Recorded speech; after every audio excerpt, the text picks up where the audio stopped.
6 February. नामस्मरण, शरणागती आणि भगवत प्राप्ती. भगवत प्राप्तीला शरणागतीशिवाय मार्ग नाही आणि शरणागतीला नामस्मरणासारखा उपाय नाही. शरणागती म्हणजे मी करता हा अभिमान नाहीसा होऊन सर्व कर्तृत्व परमेश्वराचेच आहे ही दृढ भावना होणे. नामाशिवाय इतर साधनात कृती आहे म्हणजे मी करता या अहंकाराला वाव आहे.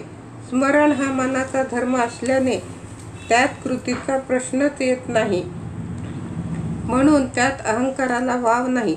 शिवाय स्मरण किंवा विस्मरण या दोन्ही गोष्टी आपल्या हातात नाहीत, म्हणून नामाचे स्मरण झाले तरी त्यात स्वतःचे कर्तृत्व नसते. त्यामुळे मी करता ही जाणीव टिकू शकत नाही. मी नामस्मरण करतो हा शब्दप्रयोग सुद्धा बरोबर नाही, कारण नामाचे स्मरण होत असते ते करू म्हणून जमत नाही. म्हणून शरणागतीला नामस्मरणासारखे दुसरे साधन नाही.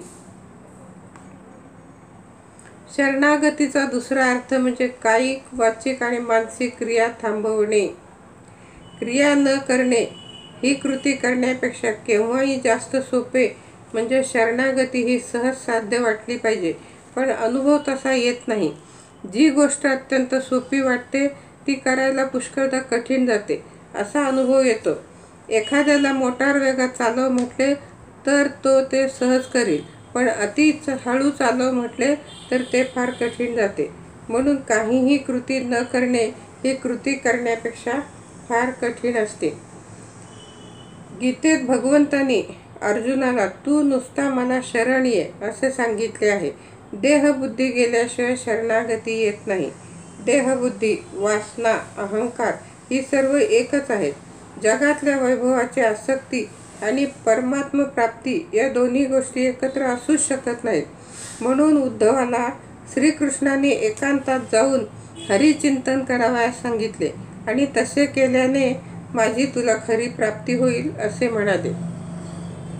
याचा अर्थ हाच की जगाकडे पाठ फिरवल्याशिवाय भगवंत मिळत नाही. भगवंताच्या प्राप्तीचे नियम आणि व्यवहाराच्या वस्तू प्राप्त करून घेण्याचे नियम यामध्ये फरक आहे. मनामध्ये वासना उत्पन्न झाली असता ती तृप्त करून घेण्यासाठी देहाची आणि वस्तूची हालचाल करणे हा व्यवहार होय. सूक्ष्म वासना देहाच्या साहाय्याने जड बनणे हे व्यवहाराचे खरे स्वरूप आहे. परंतु भगवंताच्या याच्या उलट आहे. भगवंत हा अत्यंत सूक्ष्म असल्यामुळे त्याची प्राप्ती करून घेणे म्हणजे जडामधून सूक्ष्माकडे जाणे होय. तेव्हा त्याचे साधन हेही जडामधून सूक्ष्माकडे पोचवणारे असले पाहिजे. जड देहाशी संबंधित आणि सूक्ष्माशी निकट चिकटलेले असे साधन असेल तर ते नामच होय. अनन्यतेशिवाय भगवंताची प्राप्ती नाही, त्यातच भक्ती जन्म पावते.